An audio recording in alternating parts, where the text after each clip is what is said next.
Upland farms are something to be proud of. They have been farmed for thousands of years. They are part of our culture and our heritage, but they also need to be part of our future. They can deliver for biodiversity, for climate action, and for our sense of who we are. Hill farming is different from intensive farming. Making it work means playing to its strengths. Intensive farmers manage lands for production, and the result is that their fields have very little diversity. Hill farming has a different way of working, but there are some techniques we can borrow from intensive farms. The most important of these is rotational grazing, but adapted to achieve an agricultural and environmental objective.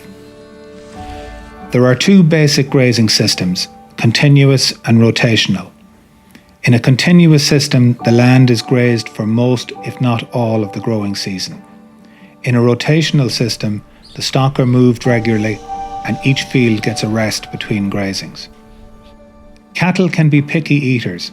Sheep and ponies are even more selective. Given a choice, they eat what they like and leave what they don't.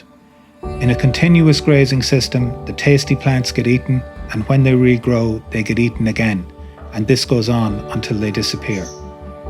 Many herbs cannot tolerate the constant pressure and they get grazed out. The plants that livestock do not like, the rushes, the docks, the nettles and ragweed, don't get touched. They have a real advantage and they can gradually take over.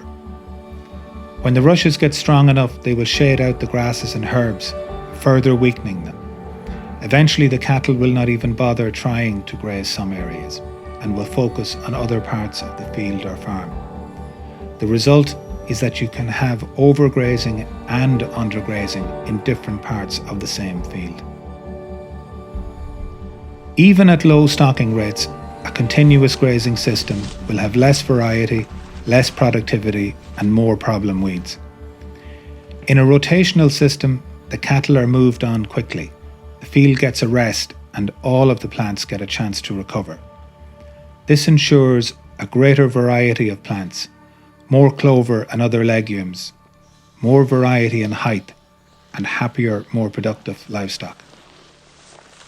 Aim for at least a 40 to 50 day rotation on SPA grasslands. Achieving this will need careful planning and at least 10 paddocks or fields. A rotational system has a lot of other advantages. Taller vegetation with more herbs means deeper roots compared to a uniformly short grass pasture.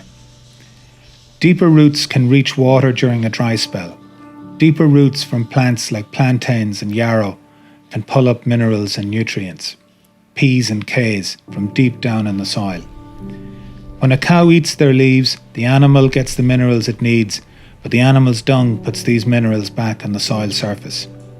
The herbs in the grazing animal are bringing nutrients back to where the grass can get at them. In a field of ryegrass with its shallow roots, most of the minerals are out of reach and the farmer is dependent on fertilizer to feed the grass. Rotational grazing gives clover and legumes like bird's foot trefoil a chance to thrive. They take nitrogen from the air and put it into the soil, feeding the other plants and boosting productivity, potentially eliminating the need for chemical nitrogen. Bird's foot trefoil tolerates more acidic soils and poorer drainage than clover, but it will not do well under a continuous grazing system. Rotational grazing needs less fertilizer and offers greater productivity, but it does need careful management. You need to be able to control where cattle graze, and you need to be able to provide for their needs. To control grazing, you need fencing. Existing field boundaries are important, but temporary electric fencing is flexible and allows you to fine-tune grazing in response to the changing seasons, the needs of your livestock, and the speed of plant growth. Animals need drinking water, and you have to provide for this in every field or paddock. The Hen Harrier project will invest with you in the provision of this infrastructure through your annual works plan. The longer stock are in a field, the longer it will need to rest afterwards. You need grass to grow grass. If it gets grazed down to the butt, then it will take much longer to recover. Think of each leaf as a solar panel. If enough grass leaves are left behind, you still have the power to produce more. If all of the leaves are gone, you have nothing to power a recovery. Cattle should only be allowed to take the top few inches of growth before they are moved on. Don't worry about stock trampling vegetation. If animals are trampling vegetation, they are pushing plant fibres into the soil, they are recycling nutrients and helping to put a skin back on the land, reducing its vulnerability to poaching. Don't worry about leaving a lot of grass behind you when you move the stock on. The more you leave, the sooner it will be ready for the next grazing. If you try to get more of the grass grazed, recovery will take longer and you will start to lose a lot of the tastier, more nutritious herbs. Keep the animals moving. Animals should not be in a field or paddock for more than 4 days, no matter how big it is. Ideally, they should not be back for at least 40 to 50 days, even longer if the animals are out in winter or during a drought. If the field is very large, split it up with a temporary electric fence. It is best to have water in each paddock, but you can leave a lane open to a water trough if you need to. Temporary fencing gives you that flexibility. You can draw power from a permanent electric fence on the boundary. If you do not have a main supply, you can use a solar-powered fence. It is just as strong and will not run down like a battery. Include your hill land and your improved grassland in your rotation. Close silage ground early and get a cut in May. The grass is at its most nutritious and high-quality silage will reduce your need for concentrates in the winter. Quantity might be less, but you will more than make up for it in quality. Reduce your silage needs by shortening your feeding season. Cutting 2 weeks off at each end takes a month off your feeding season and will benefit your bottom line. Rotational grazing and building up covers in autumn can help you achieve this. If you have mountain grazing, put cattle up there in June and get them off by the end of July. The vegetation on the hill is at its most nutritious in early summer, and having the cattle up there gives your fields the rest that they need. Make use of your improved grassland in July through to September.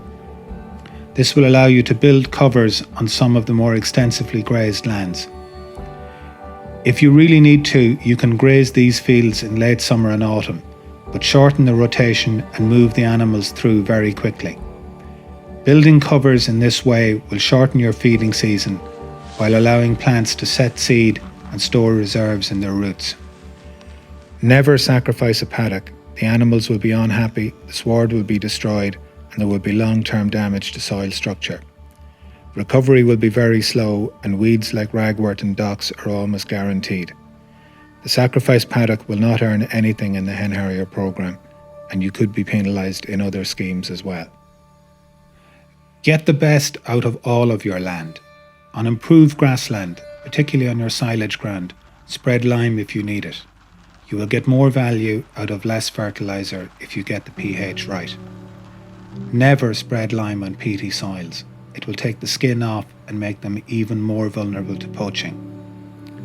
Be very careful about liming semi-natural grasslands, as it may reduce plant diversity and your habitat payments will suffer.